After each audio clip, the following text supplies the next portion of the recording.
دکتۆر ئازاد هەر هاوپیشەمان نەبوو، برا بوو، ئەزیز بوو، خۆشەویست بوو.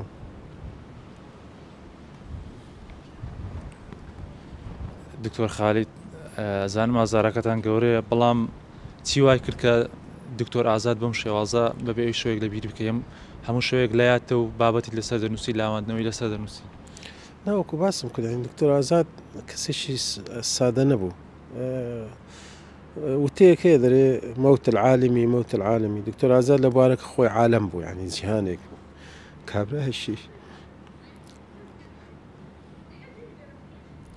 کابرایشی زۆر دڵسۆز بوو. هەرچەندە باسی بکە هەر کەمە، چونکە هیچ زانا ئەوان نییە برێ کابرایشی سیاسیوی، کابرایشی ئەوانی شوهرەت و شتیوای ئەوانە نەبوو. کابرایەک بوو لە خوای دەسوڵحال و خوای ئیشی دەکردی دیخوا خۆشەویستی ئەو کابرایی خست بۆ دڕی خەڵک، خاستان لە بوارەکەی خۆی بواری تەندروستی دەرونی تامێشێک بوو لە دامەزرێنەری ئەو بەشەی کە دەگمەنە لە هەموو ڕۆژهەڵات بە مادیبوون و جهودی ئەو بوو، بە توانا و دڵسۆزی ئەو بوو. ئەو جۆرە کەسانە ینی بەڕاستی نابی لەبیر بکرێت. تەمان وەکو بە من وەکو برادێک، ینی وەکو کەسێک وەکو وەفایەک لۆی دەنووسم، ینی هۆ نییە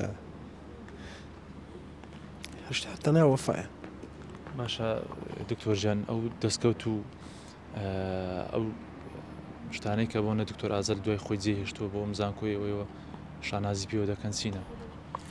وڵی یەکەم جار جێپەنجەی دیارە لە پەروەردەکردنی زیاتر نزیکەی 200 کەس لەو فاکەڵتیرەی بەتایبەتی ئێرە پێشترێش، ینی جیلێکی زۆر ئەو کاتی لە دەرەوە بوو هاتەوە بە پلانی ئەوەی بێت کە خزمەت بکە، ینی ئەوەی ئامانجی ئەوە بوو کە بێ خزمەت بکە وەکو وەفایەک. دەرفەتی ئەوەی هەبوو چێتە ئەمریکا وڵاتانی ڕۆژ ئاوا لەوێ ئیش بکە، بەڵام ئەوەی هەر بژات کە بێتەوە خزمەت بکە. کە هاتەوە ئێرکوانە شۆڕشێکی هێمنانەی دروست کرد لە بواری دەروونزانی. هەموو ئەوانەی کە لەو بوارە ئیش دەکەن و لی نزیکن دەزانن کە دکتۆر ئازاد بڕاستی کابرایەک بوو خەبات و شۆڕشێکی ئەو تۆی کرد کە کاریگەری لەسەر ڕەوتی دەروونزانی هەیە لە کوردستان. یعنی جە چ بە نووسینەکانی لەسەر تۆڕە کۆمەڵاتیەکان، چ وەکو وەرجێڕان، چ وەکو چاپکردنی کتاب، چ وەکو لەگەر تەلەبەکانی، ینی هەموو شتەکانی ئەو کابرایی ینی زۆر ناوازە و تایبەت بوون.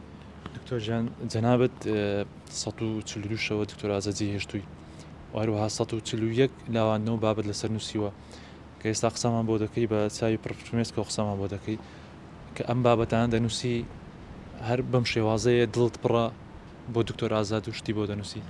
نا من زین چییە؟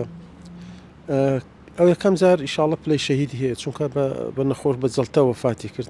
ئەو کەس زانایەکان ینی ڕۆڵی وەکو ڕۆڵی پێغەمبەرانیان هەیە، ینی دڵسۆزی و پاشی و بەجێنێشتنی میلەت و خەمخۆری و قوربانی دان ئەو شتانە و سیفەتانی هەموو هەیە.